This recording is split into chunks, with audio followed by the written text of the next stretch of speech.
What's up, people? Welcome to your 45th Java tutorial, and in this tutorial I'm going to show you guys how to get a range of constants. Now this is going to be about 8 times as easier than the last tutorial, so just suck it up, pay attention, and I try to make it interesting for you.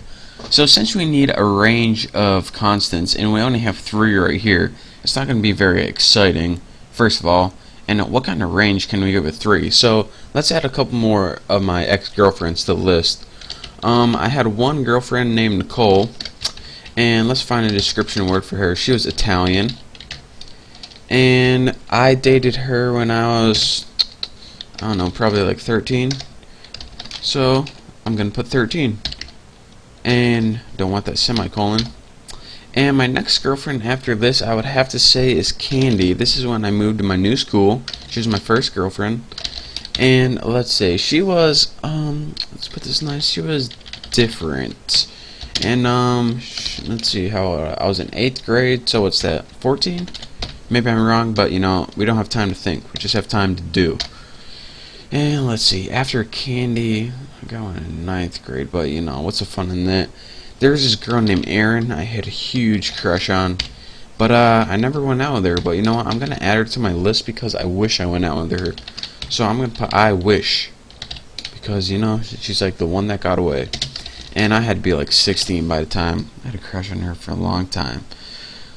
Aaron, what could have been? Oh, anyways. So now we have a longer list of constants right here. So what we can do now is go back in our main method right here. And we'll just keep this one right here. This is what we did in the last tutorial. But let's see. Let's go ahead and make a new line under this for loop. I mean, we might as well keep this for loop. It's not hurting anything. And in case you're just joining us, this for loop pretty much printed out a list of all the constants. So let's go ahead and just print out a line so we can separate this for loop from our other for loop. So system out, did I spell system right? System out, print line. And let's just go ahead and print something like, new line. Whoa, what's going on up in here? Alright, let's just put, and now for the range, I hit caps locks, embarrassing, of constants. So, now we pretty much got this for loop right here, and we just got a line saying, and now for the range of constants. So, well, we just want to be able to see it easier. So now let's get to the meat of the tutorial. And this is an enhanced for loop to go through the range instead of the entire thing. So the first thing that we're going to need to do is at the beginning of our class, before our class, we need to import something. We need to import the EnumSet class. So java.util.enum, E-N-U-M-S-E-T. And what this is going to do is it's going to allow us to use a built-in method called range to, well, you'll see what it does later. I mean, it's the best way to learn, right? Just to see. So let's go ahead and build our enhanced for loop now, just like last time. It's going to take 2 parameters. The first one is what you want to name your things. I'm just going to name them people, what you want to name your objects. Now the second one is that method. Now we could just plug a regular array in here, but we want to have a range of the array. We want it to start at, let's say, Kelsey, and we want it to end at Candy. So, I mean, we can start and end anywhere. So, whenever, like I said before, Java automatically gives you an array of constants in the order that you did them in. But in order to get just a specific set out of there, or range, what you need to do is this. EnumSet period range, and the range is the method, and it takes 2 parameters. From is the first one, so let's just go ahead and write tuna, which is the class, Kelsey, and what's going to do is look at tuna class and find this first constant Kelsey, and that's going to be your starting point.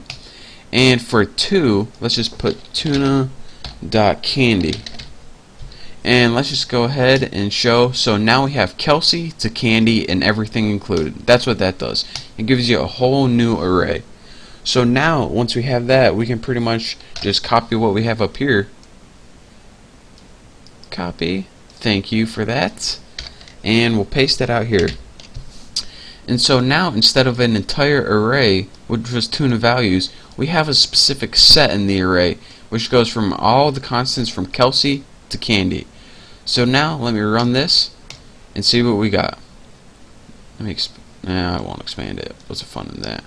So now we have our first array right here that has all the information Bucky to Aaron. That was the entire array. And then we says our line, and then we goes, and now for the range of constants, and we cut out Kelsey, Julia, Nicole, and Candy. So using our EnumSet class and the method in that called range, we're able to provide it with two arguments, where we wanted to start and where we wanted to end. And this entire thing right here, it gave us a new array. So instead of looping through the old array, we're able to loop through this new and improved array to get only a specific set of data. So that is your quick tutorial on my former love life, and also how to loop through a specific range of an array using this range method right here. And again, don't forget to import this class or else you're not going to be able to use it. So thank you guys for watching. Now you know all about enumerations, constants, and how to loop through them and all and whatnot. I know, how exciting, right? So in the next tutorial, I don't know what we're going to be talking about, but I promise it's going to be awesome. So you might want to subscribe, just a little hint. So thank you for watching, and I will see you next tutorial.